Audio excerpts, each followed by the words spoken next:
Sclérose en plaques, mon combat. Fatigue et sclérose en plaques, les processus du corps. Si tu veux en savoir plus, rejoins-moi juste après ça.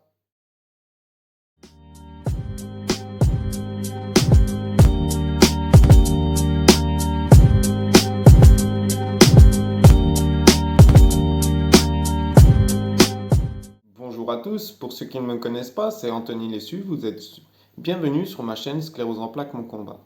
Aujourd'hui, j'ai eu envie de vous parler de la fatigue, parce que pour la sclérose en plaques, la fatigue, c'est un gros morceau.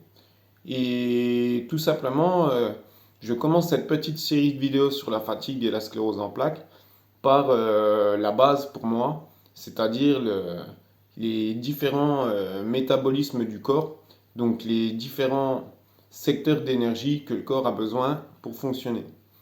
Donc j'ai recherché un peu ça pour savoir où partait mon énergie, quoi. Parce que voyant bien ma fatigue qui augmentait d'année en année, et j'ai décidé vraiment de savoir où partait cette énergie. Donc on va diviser cette dépense d'énergie du corps en trois parties. Donc on a déjà la première partie, la plus grosse dépense d'énergie du corps, c'est son métabolisme de base. Alors qu'est-ce que j'entends par métabolisme de base? Eh bien le corps, avant de faire quoi que ce soit, en fait, pour vivre, il a besoin de faire fonctionner, on va dire, tous ses organes internes. Donc qu'est-ce que j'entends par organes internes? On va dire que le corps, il a besoin de faire fonctionner le cerveau, il a besoin de faire fonctionner donc les reins, le foie, le cœur, enfin tous ces organes internes. Et ça sur une journée de 24 heures, le corps il consomme 60% de son énergie, donc sur 24 heures, 60% de son énergie est dédiée à ça, en moyenne. C'est une moyenne, c'est homme ou femme, c'est pareil. Donc en moyenne, il va consommer 60% de son énergie totale sur une journée, donc sur 24 heures, pour faire fonctionner l'organisme normalement, donc à hauteur de 60%. Alors, qu'est-ce que c'est le métabolisme de base? C'est tout simplement quand tu es réveillé ou quand tu es au repos. Quoi qu'il se passe, le corps, lui, c'est sûr, quand tu vas te coucher, il ne s'arrête pas de fonctionner. Il fonctionne tout le temps, le corps. Donc, sur 24 heures, il faut bien te dire ça, c'est que ton corps, cette énergie-là, c'est 60% que je te dis. Quoi qu'il en soit, le corps, il va jamais aller taper dedans. Ces 60% là, c'est ton corps, il se les garde pour lui, quoi. Que tu fasses n'importe quoi à côté, le corps, il ira jamais taper dans ces 60% d'énergie. Si tu commences si le corps est vraiment fatigué au point qu'il n'a plus le choix de prendre de l'énergie à son métabolisme de base, autant dire que là, tu tends vers la mort, quoi. Tu es vraiment au bout du bout, j'ai envie de dire. Donc, l'exemple que je pourrais te donner, c'est une personne qui va se retrouver alité suite à une maladie, c'est qu'il est vraiment affaibli, affaibli, affaibli.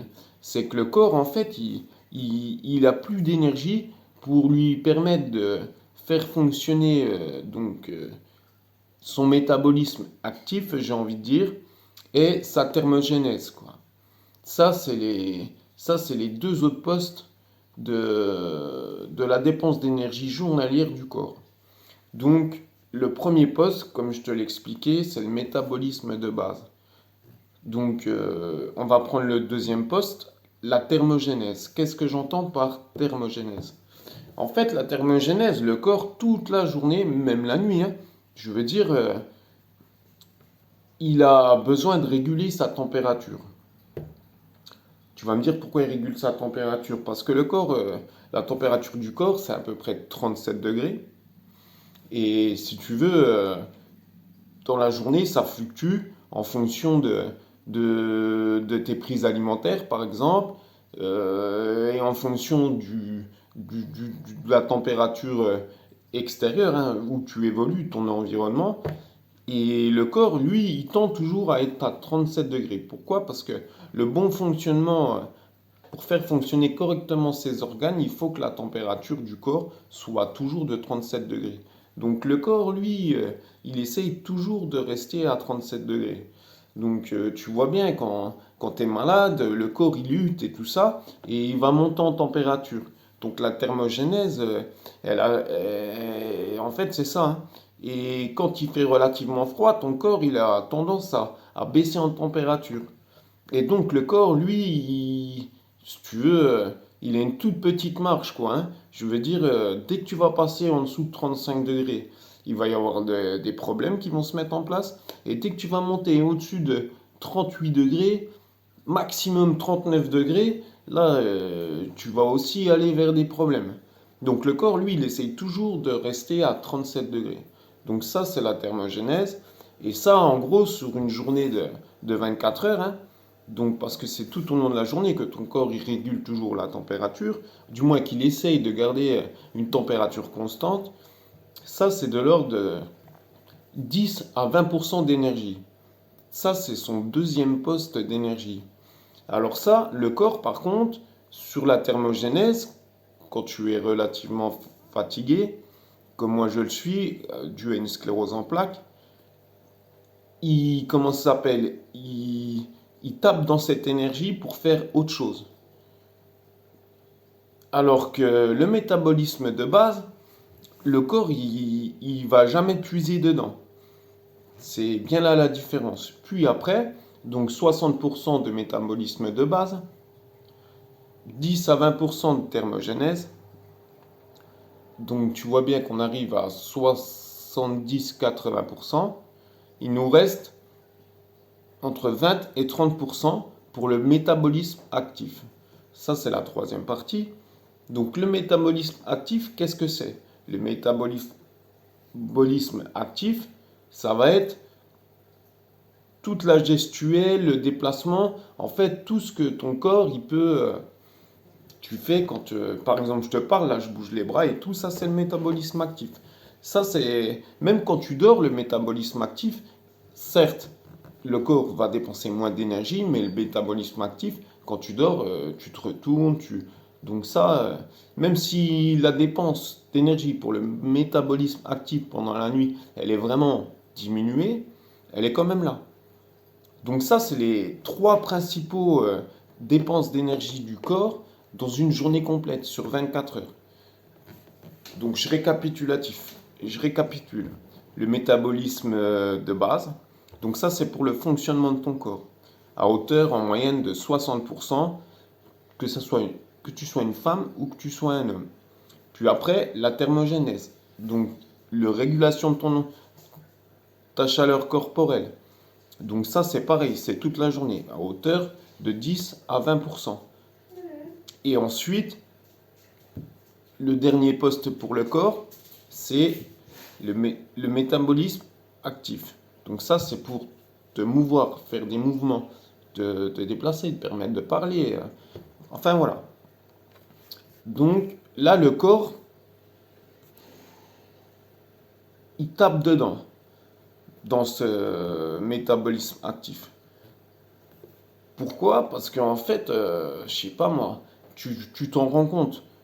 Quand tu es fatigué, ou alors que tu as mangé un gros repas bien lourd, dur à digérer, tu te sens faible en fait. Tu te sens fatigué. Et le corps, en fait, tu as du mal, tu vois, si tu es fatigué comme ça, tu vas pas aller courir, faire un 100 mètres, ou aller courir, ou aller travailler. Tu vas rester chez toi, tu vas te poser sur le canapé. Tu vas faire ça naturellement en fin de compte. Pourquoi? Parce que le corps, lui, ça veut dire qu'il est en train de taper dans cette énergie, donc dans ce métabolisme actif. Pourquoi? Parce que, comme je te l'ai expliqué, dans le métabolisme de base, le corps, il y va jamais. Ça, c'est sa base. C'est 60% là, en moyenne. Je veux dire, là, il se le garde pour lui, quoi.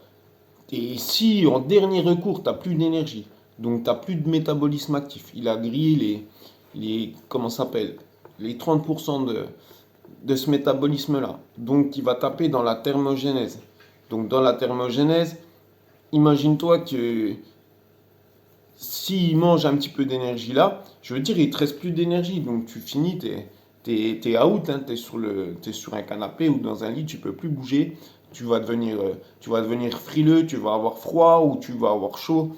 Et voilà quoi. Et là, vraiment, tu t'es au bout du bout, tu as une fatigue énorme. Donc le corps humain, il est bien fait. Il cherche toujours à être parfait. Donc métabolisme de base, 60% de dépenses d'énergie. Métabolisme de thermogénèse, entre 10 et 20% de l'énergie journalière. Et ensuite, le métabolisme actif, donc là, entre 20 et 30%. Voilà, dans une journée. Donc ça, c'est vraiment ce qu'il faut bien comprendre. Et le corps, généralement, il tape pas du tout dans le métabolisme de base. Il peut taper un peu dans le métabolisme de thermogénèse, et surtout il tape dans le métabolisme actif. Donc tu vois bien que le métabolisme actif, en fait, c'est vraiment là-dessus que va se répercuter réellement ta fatigue et un tout petit peu dans ton métabolisme de thermogénèse. Donc ça, quand tu as une sclérose en plaques, moi je le vois bien comme j'étais en 2020, c'est pour ça qu'il faut remonter son terrain, son énergie.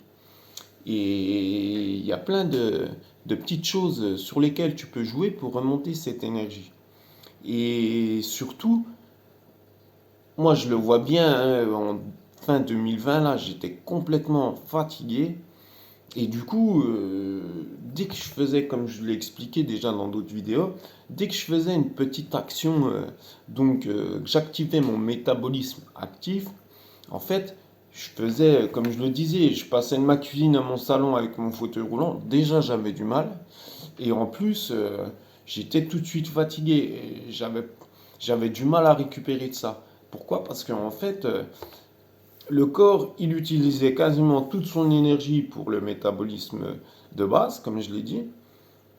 Et c'était très difficile pour lui de maintenir déjà son métabolisme de base. Donc de maintenir sa dépense d'énergie à hauteur de 60%, comme je l'ai dit.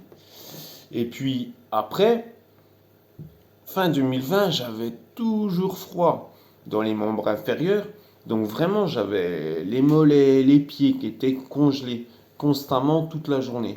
Et tout ce qui était la partie des membres supérieurs, donc main droite, main gauche, et un petit peu les avant-bras. Mais vraiment congelé, j'avais vraiment froid. Le reste du corps, le tronc, le haut des jambes, le haut des bras, on va dire ça, le corps, il arrivait encore à gérer cette température corporelle, malgré que c'était difficile. Et au final, le métabolisme actif, j'avais plus d'énergie, donc je pouvais quasiment plus rien faire, hein, au final.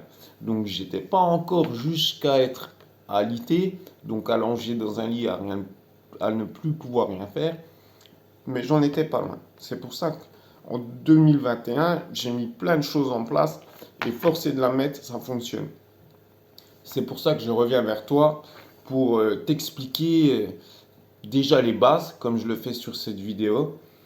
Et comme ça, dans les autres vidéos donc sur la fatigue, je t'expliquerai mes techniques et ce que j'ai mis en place pour que tu puisses le mettre en place et en faire ton expérience.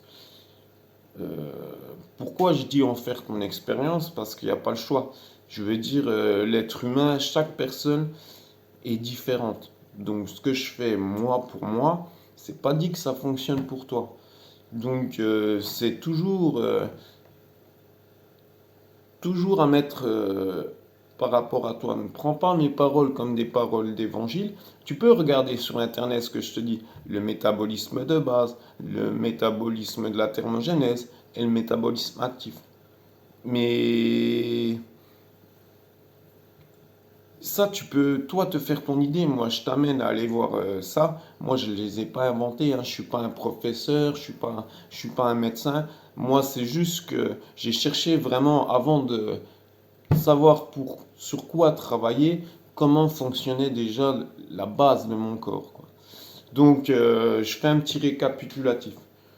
Donc, l'énergie dans toute une journée, donc sur 24 heures, en fait, que tu dormes ou que tu dormes pas, le corps, lui, c'est 60% du métabolisme de base. Ça, il a besoin de ça. Ça c'est pour que le corps fonctionne correctement, pour qu'il soit en vie tout simplement. Voilà, ça c'est le métabolisme de base. Donc que tu sois éveillé ou que tu sois au repos, ça c'est sur 24 heures. Toute la journée, le plus gros poste d'énergie, c'est pour le maintien du fonctionnement normal du corps. Ensuite, tu vas avoir la thermogenèse, comme je le dis. C'est pour maintenir ton, ta température corporelle à 37 degrés. En fonction soit de la prise alimentaire, soit de la température ambiante. Voilà, en gros, lui, il essaye toujours le corps d'être à 37%, 37 degrés, excuse-moi. Puis, en, la dernière partie, ça va être le métabolisme actif. Ça va être pendant la journée, quand tu es réveillé ou la nuit, c'est ce qui va te permettre de te mouvoir, tout simplement. Et il faut bien voir que cette énergie-là, ça c'est le corps, quand tu es fatigué, il a vite tendance à taper dans cette énergie pour l'activité. En gros, c'est sa réserve, quoi. Donc voilà, j'espère que tu as bien compris ces bases-là. Et puis, ensuite, je reste dans le métabolisme de base. Donc, dans le métabolisme de base, pendant la nuit, il y a deux points que je trouve, moi, qu'il faut respecter, que j'ai cherché à savoir qu'est-ce qu'il était important pour récupérer. Parce que avant, quand j'allais me coucher le soir, et le matin, je me réveillais, c'est comme si j'avais pas dormi, quoi. J'étais toujours autant fatigué en fin 2020. Donc du coup, j'ai essayé de comprendre ce qui se passait pendant le sommeil. Donc j'ai retenu deux choses importantes sur lesquelles je te reparlerai, qu'il faut aussi travailler. C'est que le corps, il s'avère que tu vas te coucher, mais en fait, le corps, de 21 heures le soir, en moyenne, hein, chez les gens. Je veux dire, ça peut se décaler, hein. La personne qui travaille de nuit, par exemple, au fil du temps, ça se décale. Ce que je vais t'expliquer là. Donc, de 21 heures en moyenne, hein, jusqu'à minuit, 1 heure du matin, le corps, que tu le veuilles ou non, ça tu contrôles pas, il va se mettre en phase de reconstruction. Pourquoi tout au long de la journée, en fait, tu vas dans ton métabolisme actif, donc quand tu vas te mouvoir, choses comme ça, tu fais travailler les muscles. Toute la journée, le cerveau il travaille, le cœur il travaille, les organes internes ils travaillent, et le corps tout au long de la journée il va créer des déchets. Même la nuit quand tu te reposes, même s'il en crée moins, il en crée quand même. Et le corps du coup, il est obligé de refaire les muscles, quoi, tout simplement, de refaire, de se reconstruire. Si tu vois, tu te coupes ou quoi, certes, tu vas me dire, voilà, le corps, il a tendance à se refaire toute la journée. Mais en fait, c'est vrai et pas vrai. Je veux dire, le corps, quand tu le mets au repos, c'est vraiment là que ces actions vont se mettre en place de reconstruction, de guérison. Ou un enfant, par exemple, quand il grandit, c'est vraiment la nuit qui va grandir, tout simplement. Mais sache-le que, en gros, ces phases-là, donc de reconstruction, elles se passent entre 21 heures et minuit, 1 heure du matin. Ensuite, le corps, comme je te l'ai dit, donc toute la journée, quand tu bouges et tout, tu crées des déchets, hein, et naturellement, le corps, il crée des déchets à faire fonctionner ses organes. Et il crée encore des déchets quand il va être dans cette phase de reconstruction, donc de 1 heure du matin jusqu'à ta prochaine prise alimentaire, il va se nettoyer le corps, il va se mettre en phase de nettoyage. Donc ça c'est vraiment, ça c'est les phases naturelles du corps qui génèrent dans ces 60% d'énergie, donc de métabolisme de base, comme je te l'ai dit tout à l'heure. Donc là, ça va plutôt être dans la partie métabolisme de base au repos. Donc la nuit, quand tu vas te coucher. Donc le, la phase reconstruction et la phase nettoyage. Donc ça, c'est aussi les deux points sur lesquels il va falloir jouer. Et pour remonter tout simplement ton énergie et être moins fatigué. Donc je pense que là, je t'ai bien expliqué tout ça. Donc je vais te laisser là et on va se retrouver donc la semaine prochaine dans une prochaine vidéo où on va essayer de, je vais t'expliquer qu'est-ce qu'on peut faire pour travailler dans le sens des trois métabolismes ce que je t'ai dit là et puis aussi des deux facteurs qui se passent pendant la nuit au niveau de comment ça s'appelle, de la phase de reconstruction et de la phase de nettoyage. Tout simplement pour aller dans le sens de fonctionnement du corps. Moi, c'est comme ça que je l'ai vu. J'ai essayé de travailler à gauche à droite avec des choses, l'alimentation, le machin et tout, mais j'avais pas compris ça, les fondamentaux en fait. Donc sur la prochaine vidéo, je t'expliquerai comment travailler sur ces fondamentaux pour vraiment déjà travailler sur la base. Et au final, tu feras des essais, tu regarderas et tu verras que ça marche. Donc je te laisse là, je te dis ciao, je te dis à la semaine prochaine dans une prochaine vidéo et, et bonne semaine. Allez, ciao!